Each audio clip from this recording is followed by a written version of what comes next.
So we know that minus RT log K is equal to the standard state free energy, but that's also equal to the standard state enthalpy minus T times the standard state entropy, which is nice because these are quantities that are much less temperature dependent than the free energy. And so if we just divide both sides by RT, then by negative RT, then what we get is we have an equation for the change in the equilibrium coefficient with temperature. Remember before we talked about how the equilibrium, that you had to specify the temperature for the equilibrium constant. But in this case, this tells us what the relationship is.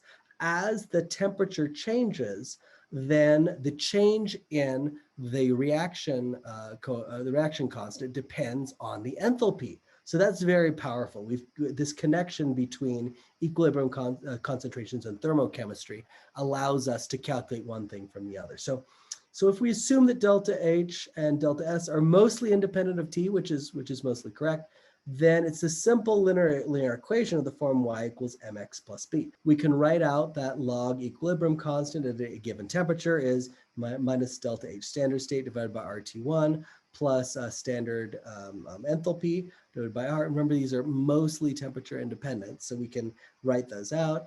Then we can do the same thing at a second temperature. We'll get a second equilibrium constant because equilibrium constants do depend on temperature, but then we subtract them like you've seen before. We'll come to that in a second.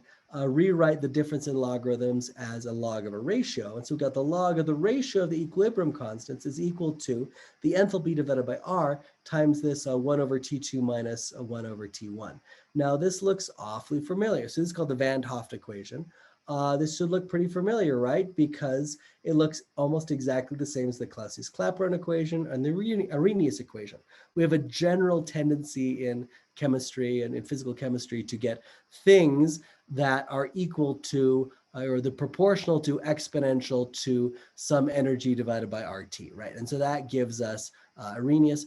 Clausius-Clapeyron, the relationship is even closer than that because really Clausius-Clapeyron equation is just an example of the Van 't Hoff equation.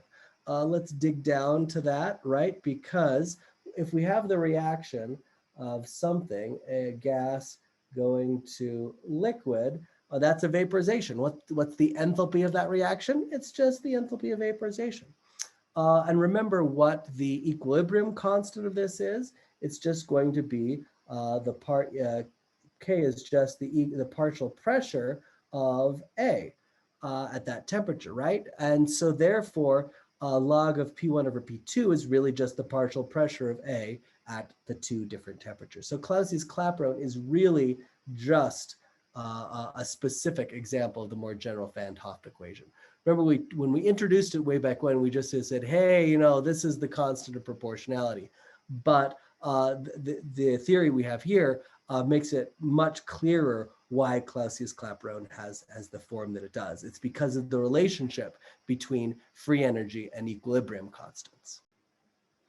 Okay, so we can measure the equilibrium constants just from doing experiments without measuring any heat transfer at two different temperatures and get out a good estimate of the enthalpy.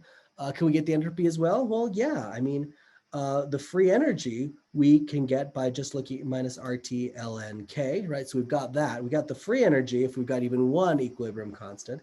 If we have two equilibrium constants at different temperatures, we get the enthalpy. And so once we have the free energy and the enthalpy, then we just need to subtract and divide by T. You just solve the algebra, you get that the change in entropy is equal to the change in enthalpy minus the change in free energy divided by T. So you've got all three of those. You've got all these thermodynamic quantities just by measuring equilibrium concentration.